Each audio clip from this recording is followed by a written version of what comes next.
We just got done. Within the first 10 to 15 minutes of the movie, it was definitely a vibe that we were watching a classic.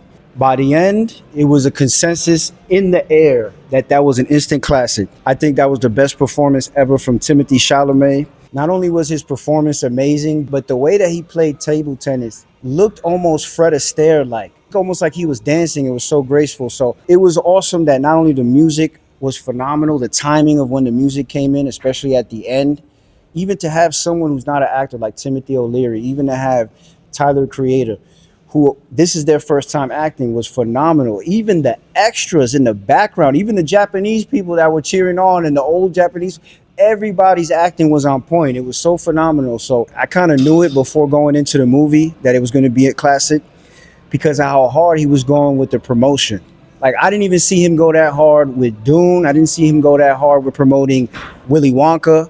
He knew he had something special. It seemed like Safdie really observed what makes the movies that he grew up on in the 80s a classic, from not only the cinematography and the lighting, but from the music choice. Because even though it was a film that took place, I think, in the 40s or 50s, the score was something you would hear in Big Trouble in Little China, The Goonies, those type of movies from the 80s that gave us that classic nostalgic feel. And I grew up in the 90s, but I grew up with a lot of those 80s movies being still something new and fresh. And everyone was watching them on VHS. So I know what made those things special. And I think he realized that too and put that in his film. Even though it was in the 50s and had that 1980s movie score, I understood it. And it made complete sense to me. It was playing a lot of balancing act games. It was a cautionary tale, yet it was inspiring at the same time. It was like, how far are you willing to go? And sometimes, is it too far? Marty Supreme reminded me of these personalities we've seen throughout history, like a Muhammad Ali, a Kobe Bryant, or Michael Jordan. I know it's controversial, but even to say a Kanye, there was a lot of messages woven in, but the overall message, having that supreme confidence in yourself and that supreme belief in yourself that seems delusional is magic and is almost a superpower of sorts. It almost plays a cosmic dance with life. And doors start opening up. It's almost like the law of attraction on steroids when you believe in yourself that much. I've been doing music for a long time and I've wanted to quit so many times. And some people will say that even though I look young for my age, I'm too old to keep doing it.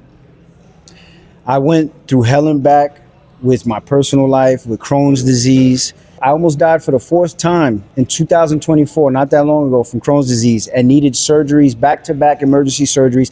And I've had near-death experiences, back-to-back emergency surgeries several times throughout my life. Not only that, but a lot of other personal things that were setbacks. When I was younger, before any of those intense situations happened, I had that delusional self-belief. And in my own experience, I saw that delusional self-belief open up doors. As soon as I went to school for music and started learning how to make beats, I wasn't even making beats from scratch yet like I do now. I was stacking up loops on top of each other in Logic Pro.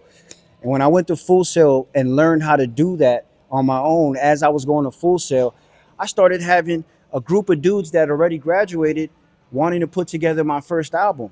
And I just started making music. Then next thing you know, they got to connect to Jimmy Iovine at Interscope. And they want me to finish this album and sharpen it up as much as possible to shop me to Interscope. And I had just started making beats and making full songs out of me rapping for so many years in the Bronx. So that came from delusional self-belief. My son is 17 years old now. I had my son at a young age. I told his mom when I first started going to school for music, listen, I'm going to school for music. I don't know how, but this is going to happen. We're going to be millionaires. I'm going to pop off. This is bound to happen. I just know it in my heart of hearts. And I'm in love with you and I want to have a kid with you. And she's like, yeah, I want to wait till I'm 30. She was smart. And I should have listened to her. But, you know, everything happens for a reason. I have my son and he's almost 18 now. He's 17 years old. And that was all because I was so delusional in my confidence that we're going to be good. Now, it didn't play out that way. Along the way, I had ups and downs. And when the ups came was always when I believed in myself the most. Same thing like I seen with Marty Supreme. It's like I was making brash decisions to get to where I needed to go because I believed so much, and it started to dwindle as I got older. I started making mistake after mistake after mistake. It motivated him in the movie, which was so inspiring to see, and it reminded me of what I needed to get back to. Later on, I had a friend that got me in the studio with Uncle Murder, and I'm playing music for Uncle Murder. You know, from the Bronx, I look like a skateboarder, but I was playing music for Uncle Murder. He was rocking with it. French Montana didn't show up. He was supposed to meet with me. His booking agent liked my music so much. He said, "Yo, you like a Bronx Kanye? Like you make your own beats. You doing some music that sounds different than what's out there right now. Where do you see yourself?" I said, "I see myself at Good Music at the time. This was years ago." "Oh, we know people at Rock Nation." Da, da, da. And I messed that opportunity up, being young and dumb and irresponsible, not showing up when I had to that studio again. The irony of me seeing this movie right now, I even have a Supreme hat on right now. I didn't plan that, you know, so it was a lot of synchronicities. This feels like a ritual of sorts to even see this movie before the year closes out, because I've been holding out music since 2019 all the way till now because I wanted to learn how to mix better. I was so dead set on, if I put out music again, it needs to make impact. It absolutely has to. I can't keep doing this and not seeing any results. After I had a bag on me, thank God it was temporary, from Crohn's disease. I recovered from that, and I spent the last year quietly by myself learning how to mix better. And I said 2026 is it. I finally reclaimed that same delusional sense of self-belief that I had when I was younger, before my son was born. I feel like I'm back to that. It was definitely ceremonious to watch this movie, and almost a sort of a ritual unintentionally. Much respect to Josh Safdie for this movie.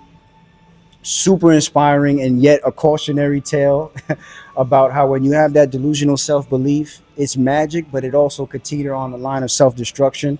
And that's what we're all playing, this yin-yang balancing game of life. So I'm going to go more in depth in a spoiler review after this on this movie. There's a lot more to break down and a lot more for me to relate to in my personal story. You already know Zephy, Recluse Vision. Stay tuned for the spoiler review.